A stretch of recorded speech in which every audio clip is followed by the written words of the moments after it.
शेतकऱ्यांसाठी 29 नोव्हेंबर 2024च्या सकाळच्या ठळक बातम्या.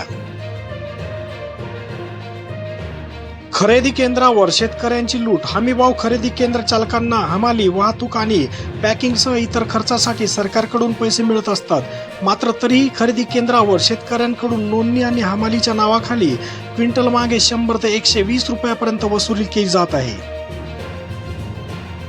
तसेच वजनही जास्त घेतले जाते. शिवाय खरेदीत अनेक अडचणी आल्याचे शेतकऱ्यांनी सांगितले. शेतकऱ्यांचा भाजीपाला लागवडीकडे कल. भात, नाचणी ही मुख्य पिके पावसाच्या भरोशावर घेणारा शेतकरी आता थोड्या सजग झाला आहे. निसर्गाच्या लहरीपणामुळे फटका बसत शेतकरी नेहमीच अडचणीत येत असतो.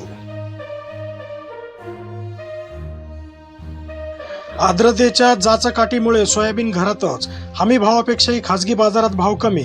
शेतकऱ्यांची पिळवणूक. उतारा कमी, उत्पादन खर्चही निघेना.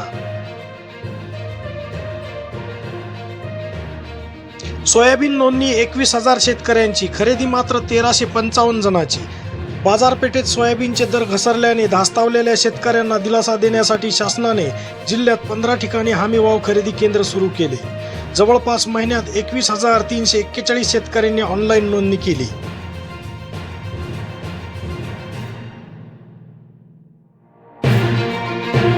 हिंगोली जिल्ह्यात सोयाबीनच्या पडत्या दरावरून यंदा शेतकऱ्यात प्रचंड नाराजी. जिल्ह्यात 14 शासकीय खरेदी केंद्र सुरू झाली असून या केंद्रावर 28 नोव्हेंबर 18,800 क्विंटल सोयाबीनची खरेदी झाली आहे. शासनाने जाहीर केलेल्या 4,892 रुपये प्रति क्विंटल या दराने सोयाबीनची खरेदी करण्यात येत आहे.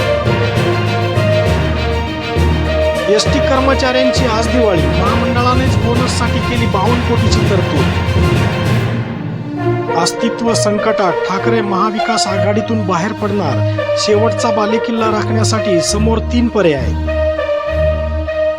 कोल्हापूरसह राज्यात स्वाईन फ्लूचा संसर्ग वाढला.